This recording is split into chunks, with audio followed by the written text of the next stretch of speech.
जदि बाउंश गछ मूल एक बस्ता आपण मैंने चीनी नहीं कि ढाड़े कौन आख भली से बाउंश मिठा हो पार कि असंभव केबे भी सेमिति हब नाही कारण ताहा प्रकृतिर नियम नुहे। सबुज घास सबुज डालपत्र पानी तोराणी पीकी गाईटी देता है संपूर्ण रूपे धड़ा क्षीर कौन यहाँ सृष्टिर विचित्रता नुहे। पिलाटी जन्म हवा पूर्वरु तापाई खाद्य रेडी होगी थाए मार स्तन रे कौन एटा भी सृष्टिर विचित्रता नुहे। ठीक सेमिति भाई आम मानकु मिलिथिबा ए दिव्य शरीर सर्वांगीन विकास पाई जदि आमे माने ताकू मानसिक भाव में शारीरिक भाव में ताकू आमे माने विकसित करने को चाहूचे तापई सबुठारु आवश्यकता जिनिस होची बहुत सुंदर खाद्य। तो आपण मानकर खाद्य उपरे निर्भर करता है आपणक शरीर निर्माण। आपण माने जेतिकी भल खाद्य दे पारिबे आपणकर मानसिक चिंतार मध्ये सेतिकी डेवलप होबो ता सहित आपणकर शरीर आभ्यंतरीण अंग मध्ये सेतिकी सुंदर एवं मजबूत हो पारिबो। मनरे थिबा समस्त प्रकार संदेह मध्ये दूर हो पारिबो।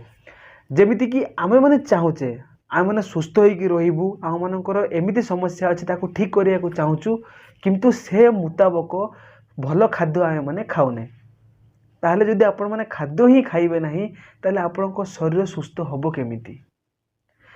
तेणु आज ए भिडियोटी मु समस्त को पई मु समर्पित करिया को चाहूची। जदि आपणकर खाद्य ही ठीक अछि ताहले 70 रु 80 भाग रोग केवल से खाद्य माध्यम रे ही ठीक हो पारिबो। तो आज भिडियो रे मु आपन सहित शेयर करी एक सुंदर जलखिया बा एक शक्तिशाली जलखिया बाबद रे जहाँ को आम समस्ते घरे तैयारी करि परिबा आ खाई परिबा। जीवन में जदि थरे अधे आपण माने मंदिर को जाइथिबे निश्चित रूप से शुणिथिबे कि पंचामृत भोग प्रकृत में पंचामृत भोगर जो व्यवस्था करिछि किए ए मुनि ऋषि माने आपण माने जानती कि जदि आपण माने से पंचामृत को सबुदिन मध्य सेवन करुचंती आपणक शरीर में 70-80 भाग रोग केवल से पंचामृत रे ठीक हो पारिबो। एते सुंदर मेडिसिन आम पाखरे अच्छी एते सुंदर दिव्य प्रसाद आम पाखरे अच्छी एते सुपर पावरफुल आम पाखरे ब्रेकफास्ट अच्छी तो भी आम ताको व्यवहार करूने। तो आम ठारू निर्बोधता आ ये दुनिया किए अच्छी भाई चलतु आम घर मानकर तैयारी करिपारुथुबा एक शक्तिशाली जलखिया बाबद आपन सहित मु आलोचना करी कौन कौन जिनस लगिबो मु तार लिस्ट बनी देछि। आउ आजर ये जो भिडियोटी आयुर्वेद रे एक फेमस पद्धति बहुत आयुर्वेद गुरु मानकर यूट्यूब रे चैनल आपण माने देखिथिबे सेमाने मध्य एई टाइप रो प्रसाद को एई टाइप रो खाद्य को वर्णना करिसंती। तो जोटी आपण माने सिखि परिबे सेटू सिखिकी आपण जीवन रे व्यवहार करंतु आ लाभ नियंतु।